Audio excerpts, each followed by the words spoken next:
Well, firstly, I have a lot of sympathy for John for his position at the moment. He is like many thousands of other small business people in a situation because of the collapse of this country. I think it's a really good thing, for instance, that someone who's actually created jobs, unlike myself, is in the heart of government because he knows what's required to make things work. He faces a very difficult position, and I hope he's able to get out of this position, because we need people with those talents and those skills who are small business people and know what it's like to create jobs working in government. But we'll have to see exactly where these issues remain. I don't think there is an issue for John at the moment, because as he said, those issues... It doesn't look well, does it, that the Minister for Small Business has a payment of this amount of millions of euro against him?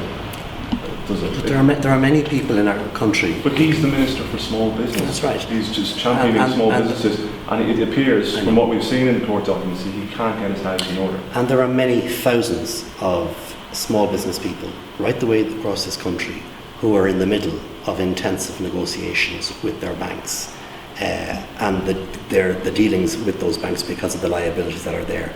Now, we will see exactly where this goes.